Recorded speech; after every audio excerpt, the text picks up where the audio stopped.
Fala, galera! Vocês já devem estar acostumados agora com essa correção dos simulados. Fala aí o que vocês estão achando, né? Já fizemos do módulo 1, do módulo 2 e agora partiu para fazer do módulo 3, tá certo? Isso aí, vamos lá. Vamos corrigindo essas questões. Não são muitas, mas ajuda pra caramba, não é verdade? Então vem comigo para essa correção agora, neste momento. Vamos arrumar aqui os controles e colocar aqui para vocês essas nossas questões. E a primeira questão diz assim, ó, então vamos lá, módulo 3, questão 1, simuladinho. No regime de metas de inflação, quando a taxa da inflação projetada está abaixo da meta, o Copom tende a fazer o quê?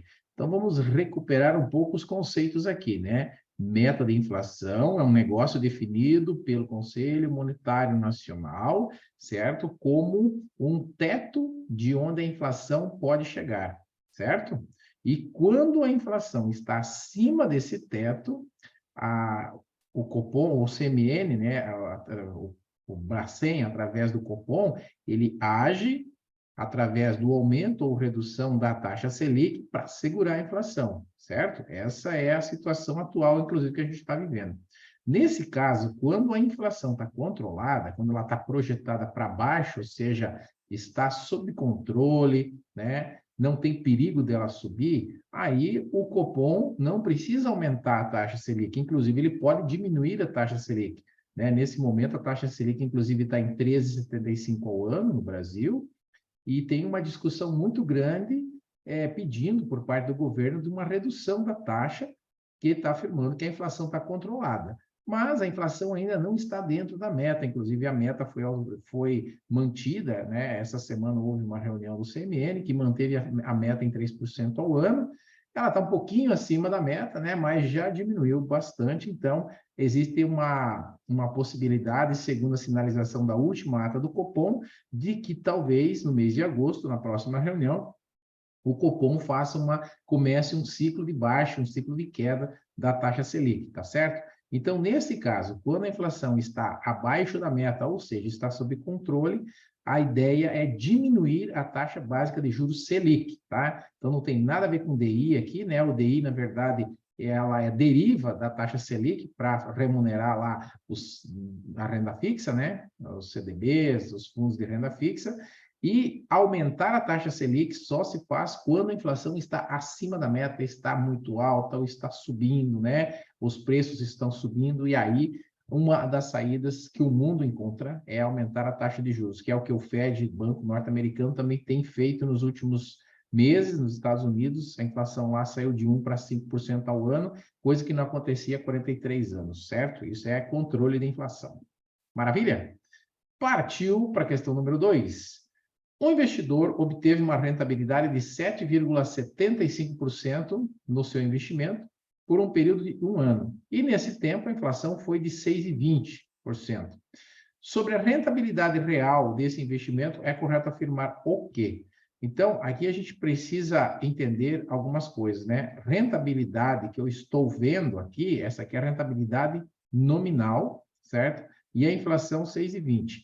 A rentabilidade real, que é a taxa real que eu quero saber, é a diferença entre esses dois um pouco menor. Lembra que não precisa fazer conta, né? O certo é pegar e dividir uma pela outra para achar lá a taxa real. Mas nós não vamos fazer conta. Nós vamos pegar simplesmente e olhar nas alternativas a diferença entre elas um pouco menor que a diferença. Então, a diferença é 1,55. Tá? Então, vai ser um pouco menor que 1,55. Mas como a prova não pede cálculo, nem se preocupe com isso. Observa comigo, ó. Sobre a taxa real, é correto afirmar que a rentabilidade real foi um pouco maior que a diferença. Ó, um pouco maior, não, um pouco menor. Que a rentabilidade real foi um pouco menor que a diferença entre a taxa nominal e a inflação. Essa está certa. Que a rentabilidade real foi igual a 1,55, ou seja, a diferença entre as duas. Essa é a pegadinha. Cuidado, hein? Assim, se você não estudou direito, alguém não estudou direito, vai marcar essa aqui.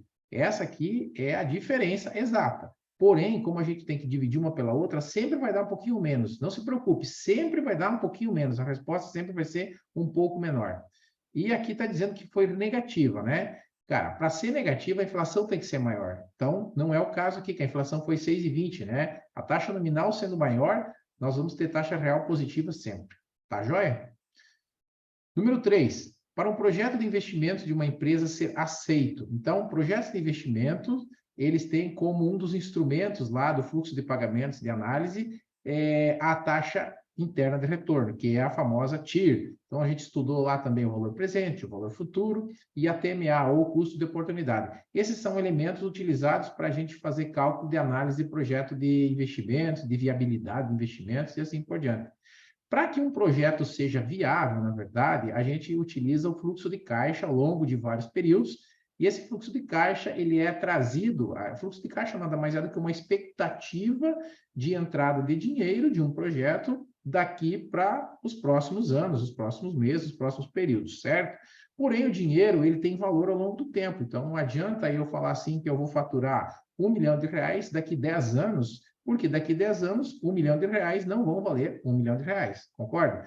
Então, para mim conseguir dizer hoje se um projeto ele é viável ou não é viável, eu tenho que pegar todos esses fluxos estimados e trazer a valor presente a uma taxa de desconto, a uma taxa de juros, certo? E é assim que se faz, na verdade, o cálculo da taxa interna de retorno, onde eu vou chegar num número, num resultado, que vai me dizer se vale a pena ou não vale a pena fazer aquele investimento. Bem, essa é a forma de fazer o cálculo. Lembra que não cai cálculo na prova, mas eu só estou contextualizando para ficar mais fácil.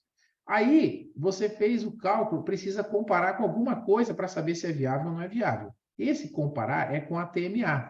TMA é a taxa mínima de atratividade, que é semelhante ao custo de oportunidade. O que é custo de oportunidade? É o quanto você está ganhando com o teu dinheiro naquele investimento que você já tem. Por exemplo, você tem dinheiro aplicado na poupança, certo? Você vai tirar dinheiro da poupança para fazer um investimento, um outro investimento, seja comprar uma empresa, e comprar ações, sei lá, fazer outra coisa. Esse dinheiro, essa rentabilidade que você está tendo na poupança é o teu custo de oportunidade. Isso você já tem. Você vai abrir mão disso para ganhar mais, certo?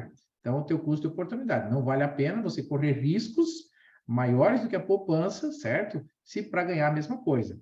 Então a TIR tem que ser maior do que o que você já tem, que é a TMA que você já tem, que é a taxa mínima de atratividade. Seria, vamos dizer, a taxa Selic, a CDI, depende do investimento que você tem. Então, vamos às alternativas. A TIR, taxa interna de retorno, deve ser igual a TMA. Não, igual não vale a pena, porque daí é aquilo que eu falei. Você vai tirar dinheiro da poupança para investir numa empresa que tem muitos riscos maiores, incertezas, economia, tudo mais, pode não dar certo, para ganhar a mesma coisa? Não. Então, a TIR tem que ser maior do que a TMA. Então, a resposta é a segunda. TMA, desculpa, a segunda não. A TMA deve ser maior que a TIR. Não, é o contrário. A TIR deve ser maior que a TMA. Essa aqui é certa, né? Olha só. Então, a gente sempre põe as alternativas aqui para confundir realmente, ó. A TIR, taxa interna, deve ser inferior à TMA. Aqui eu coloquei o contrário, né? A TMA maior que a TIR, não. A TIR deve ser igual à TMA, não. Não, a TIR maior que a TMA. Pronto. E ponto final. 4. Quais as alternativas abaixo são exemplos de índice de preços? Bem, relembrando, índice de preços são índices de inflação, é a mesma coisa, tá certo?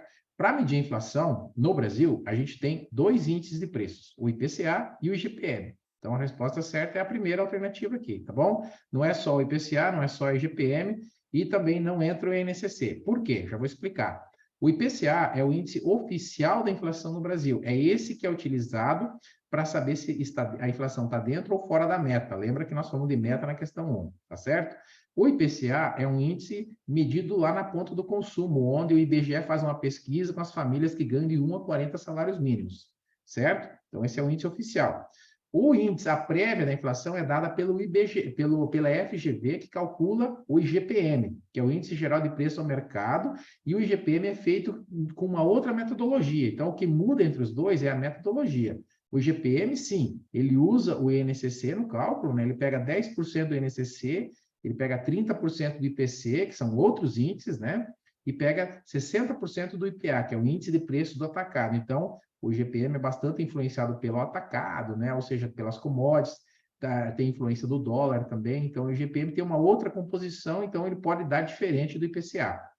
Ele é divulgado, inclusive, um pouco antes, por isso que se chama prévia da inflação, tá certo?